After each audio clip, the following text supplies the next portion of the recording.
जैसे आज का प्रॉफिट 1000 रुपये हो गया, तो आप सोच रहे हैं फिर से 1000 रुपये का प्रॉफिट कर लूँ, चलो 2 बार हो गया, तीसरी बार भी सोच रहे हो कि कर लूँ, चलो तीसरी बार भी हो गया मान लेता हूँ, लेकिन चौथी बार ना जो आपका 3000 जो आप कमाए वो तीनों जाएगा, साथ में आपका स्टॉप लॉस भी हिट हो जाएगा। नमस्कार दोस्तों, मैं आदित्य आप सभी का स्वागत करता हूं इस वीडियो में।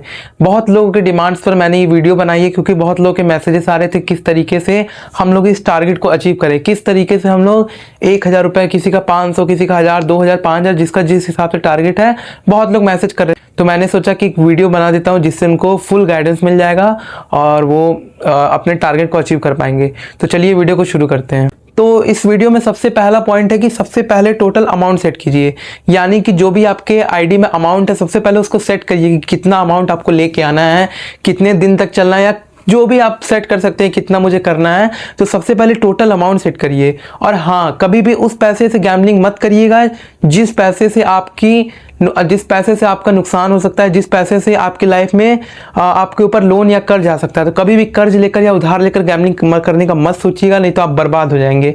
तो सबसे पहले जो पॉइंट बताया हूँ, सबसे पहला पॉइंट यही है कि सबसे पहले टोटल अमाउंट सेट कीजिए। तो दूसरा पॉइंट ये है कि अपने बैंकरोल को 20 पार्ट्स में डिवाइड कीजिए, यानी कि जो भी आपका बैंकरोल है, चाहे 5000 है, 10,000 है, 20,000 है, 50,000 है, 1 लाख, 2 लाख, जो भी आपका बैंकरोल है उसको 20 पार्ट्स में डिवाइड कर दीजिए। 20 पार्ट्स में जब आप डिवाइड कर देंगे तो उसके बाद जो अमाउंट आता है वो आपकी एक बेट की लिमिट रहेगी।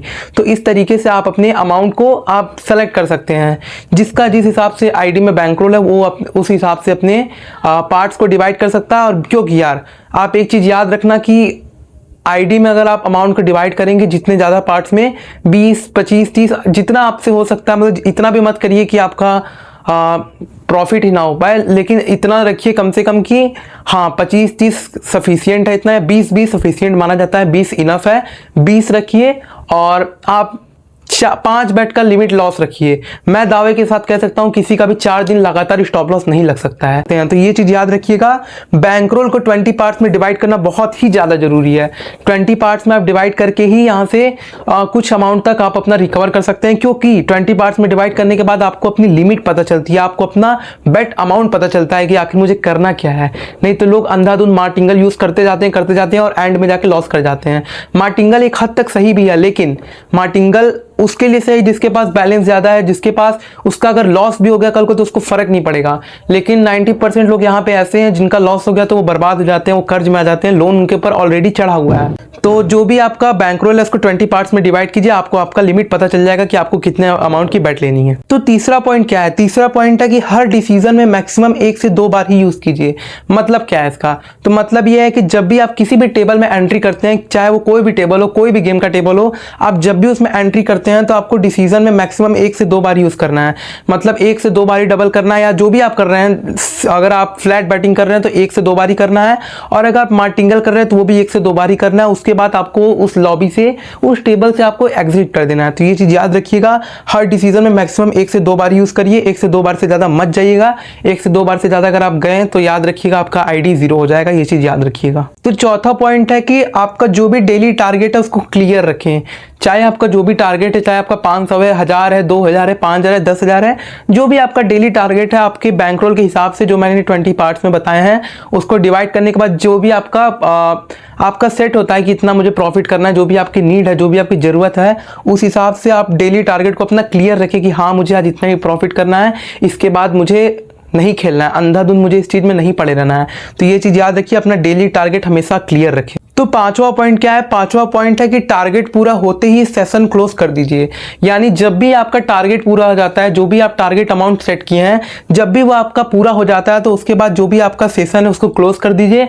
उसके बाद उस दिन के लिए आप भूल जाइए कि ये नाम की कोई चीज भी होती है। तो ये चीज याद रखिएगा, जब भी आपका टारगेट पूरा होता है, जब भी आपको ऐसा लगता है कि आज का मेरा टारगेट पूरा हो गया, जितना मुझे जरूरत था पूरा हो गया, शांति से उसको विड्रॉ करिए और उस दिन के लिए भूल जाइए कि ऐसे नाम की कोई चीज भी होती है, और सेशन को क्लोज कर दीजिए। ये चीज याद रखिएगा, टारगेट पूरा होने के बाद कभी भी मत खेलिएगा। तो छठा पॉइंट है, स्टॉप लॉस भी उतना ही स्ट्रिक्ट होना चाहिए जितना गोल। तो मेरे कहने का मतलब क्या है? तो मेरे कहने का मतलब है कि जिस तरीके से आप लोगों को प्रॉफिट होने पर कंट्रोल करना है, उसी तरीके से आप लोगों को स्टॉप लॉस को भी फॉलो करना है। तो सातवां पॉइंट क्या है? सातवां पॉइंट है कि इमोशनल स्टेट अगर अनस्टेबल है तो डिसीजन मत लीजिए।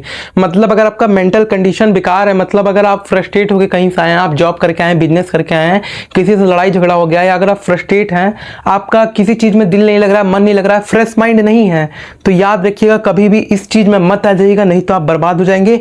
कभी भी इसको ओपन मत करिए, कभी भी गैम्बलिंग में मत कूद पड़िएगा, नहीं तो आप बर्बाद हो जाएंगे। क्योंकि इमोशनल स्टेट जब भी अनस्टेबल रहेगा, जब भी ये आपका काम नहीं करेगा ना, तो आप अपना बैंकरोल आईडी सब जीरो कर दोगे, आपका दिमाग आउट ऑफ कंट्रोल हो जाएगा। तो ये चीज याद रखना कि इमोशनल स्टेट जब भी अनस्टेबल हो, जब भी आपका दिमाग काम ना कर रहा हो, उस टाइम कभी भी डिसीजन मत लेना, कभी भी मत खेलना भाई, कभी भी। आठवां पॉइंट क्या है? आठवां पॉइंट है कि रोज मल्टीपल अटेम्प्ट्स जरूरी नहीं।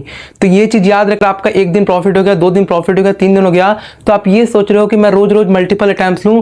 जैसे आज का प्रॉफिट 1000 रुपया हो गया, तो आप सोच रहे हैं फिर से 1000 रुपये का प्रॉफिट कर लूं, चलो 2 बार हो गया। तीसरी बार भी सोच रहे हो कि कर लूं, चलो तीसरी बार भी हो गया मान लेता हूं। लेकिन चौथी बार ना जो आपका 3000 जो आप कमाए वो तीनों जाएगा, साथ में आपका स्टॉप लॉस भी हिट हो जाएगा। तो ये चीज याद रखिएगा कि मल्टीपल अटेम्प्ट्स लेने की कोशिश मत करिएगा।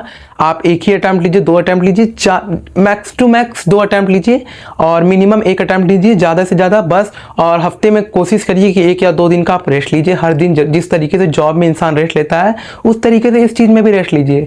शनिवार या संडे को, सैटरडे या संडे को अपना एक दिन समझ लीजिए कि उस दिन मुझे अपना फैमिली के साथ इंजॉय करना है, तो इस तरीके से इस चीज़ में भी रेस्ट लीजिए। तो 9वां पॉइंट क्या है? 9वां पॉइंट है कि एवरी मूव्स नोट डाउन करें। मतलब जो भी आप कर रहे हैं, जो भी आप लगा रहे हैं, वो सभी चीज़ों का रिकॉर्ड अपने पास रखिए कि कब मैंने क्या लगाई थी, कब मुझे लॉस हुआ, कब मुझे प्रॉफिट हुआ। तो इन चीज़ों का रिकॉर्ड अपने पास रखिए। कोई एक नोटबुक या डायरी आप बना सकते हैं जिसमें इन सभी बैट्स का रिकॉर्ड रख सकते हैं कि कब मैंने किस चीज़ को प्लेस किया, क्या सोच कर प्लेस किया, उसकी रीज़न भी लिखिए। तो इस तरीके से आप जो भी एवरी मूव जो भी आप लगा रहे हैं वो सोच समझ कर लगाएं, अंधाधुंध मत लगाइएगा। जो भी आप लगा रहे हैं, मैं लर्निंग ग्रुप में बताया हूँ सारी चीजें किस तरीके से मैं चलता हूँ, तो आप ये चीज याद रखिए, जो भी आप लगाइए सोच समझ के लगाइए। मैं भी सोच समझ के ही करता हूँ, तो आप भी जो है सोच समझ कर ही करिएगा जो भी करिएगा। और एवरी मूव नोट डाउन करें, मतलब जो भी मूव आप लगा रहे हैं, जो भी आप कर रहे हैं, हर एक मूव का रिकॉर्ड आपके पास होना चाहिए कि कब मैंने क्या लगाया, क्यों लगाया, रीजन भी आपके पास होना चाहिए। विदाउट वाई, विदाउट क्यों आप मत लगाइएगा, रीजन आपके पास पूरा क्लियर होना चाहिए कि मैं क्यों लगा रहा हूँ। एंड में यही बोलना चाहूंगा कि डिसिप्लिन से ही आपका टारगेट अचीव होता है। अगर आप डिसिप्लिन कंट्रोल से चल रहे हैं, तभी आपका टारगेट भी अचीव होगा, और टारगेट अचीव होने के बाद ही आप अपनी लाइफ में सक्सेस हो सकते हैं, या किसी भी फील्ड में। अगर आप डिसिप्लिन से चलेंगे तभी आप सक्सेस हो सकते हैं। अदरवाइज आप किसी भी चीज़ में अगर आप डिसिप्लिन से नहीं चल रहे हैं, कंट्रोल से नहीं चल रहे हैं, किसी चीज़ को रेगुलरिटी के साथ नहीं कर रहे हैं, तो आप उस चीज़ में कभी भी सक्सेस नहीं हो सकते यार। ये चीज़ याद रखिएगा। तो डिसिप्लिन के साथ चलना बहुत ज़्यादा ज़रूरी है, ये चीज़ याद रखिएगा। ये सबसे मोस्ट इंपॉर्टेंट पॉइंट है कि डिसिप्लिन से जो इंसान चलेगा वो सक्सेस होगा। डिसिप्लिन के बाद जो दूसरा मोस्ट इंपॉर्टेंट पॉइंट आता है वो होता है टारगेट। डिसिप्लिन के बाद ही टारगेट आपका अचीव होता है, और टारगेट से ही आपकी लाइफ में सक्सेस आता है। तो ये चीज़ याद रखिएगा कि जब आपका टारगेट अचीव होगा, जब आप स्टॉप लॉस पे रुकेंगे, जब आप डिसिप्लिन को फॉलो करेंगे, कंट्रोल में रहेंगे, तभी आपकी लाइफ भी सक्सेस होती है, तभी आप अपने लाइफ में भी सक्सेस होते हैं।